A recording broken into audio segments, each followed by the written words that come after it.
12 Best Plants for an English Garden.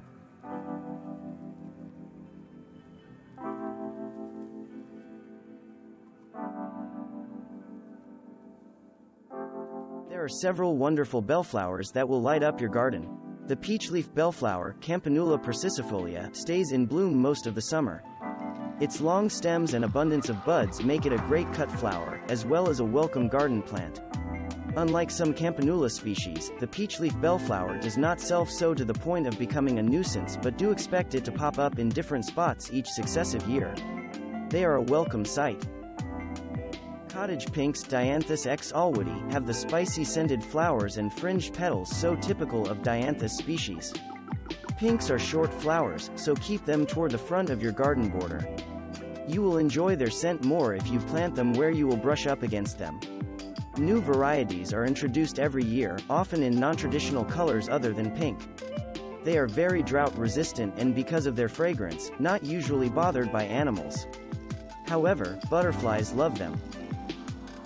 Can't get much more British than the primrose, an early season bloomer with some of the brightest flowers of spring. Primrose are woodland plants and will happily naturalize under trees, but any lightly shaded spot will do.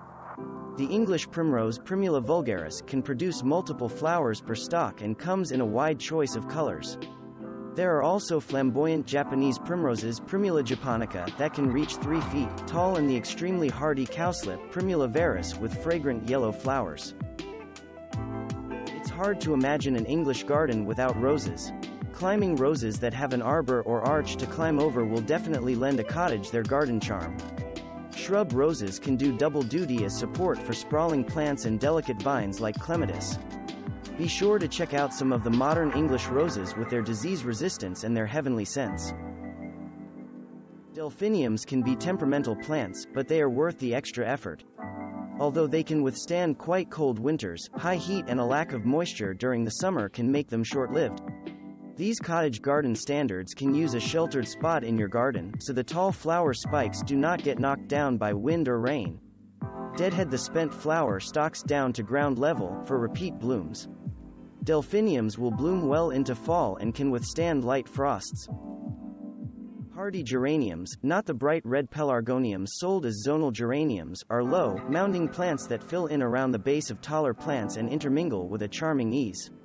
Traditional hardy geraniums bloomed once, although the flowers could last several weeks. Newer varieties, such as the amazing Roseanne, will flower throughout the summer, with no deadheading needed. If your plants start to look a little bedraggled by midsummer, simply shear them back and new growth and flowers will appear within a couple of weeks. There are few cottage flowers that are as delightfully charming as hollyhocks, Alcea rosea.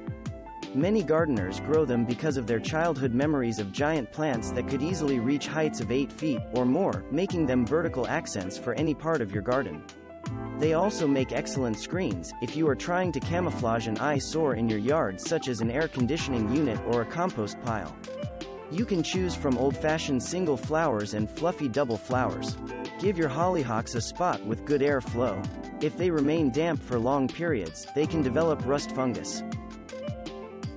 For late-season splendor, nothing beats Japanese anemones. Their bobbing, airy nature is perfectly at home in cottage gardens. Japanese anemones need a moist, but well-draining soil. The plants can reach 4 feet tall and may need some staking, especially the double-flowered varieties.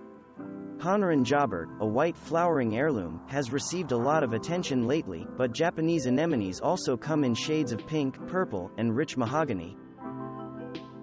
Lady's Mantle, Alchemilla mollis, is a fixture in most cottage gardens. Look for it sprawling along pathways and hiding the lower stems of roses.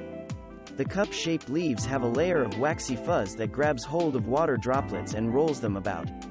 Delicate sprays of chartreuse flowers form the perfect complement for the rich green foliage. These are very low-maintenance plants. They look better if you remove the flower stalks after blooming and just allow the fanciful leaves to take center stage. English gardens are renowned for their lavenders, such as the much sought-after Munstead, with its purple-blue flowers, and the rich purple flowers of Hidcote. These varieties are well suited to England's misty, temperate climate. If you live in less than temperate conditions, take heart. There is still a lavender for you to grow.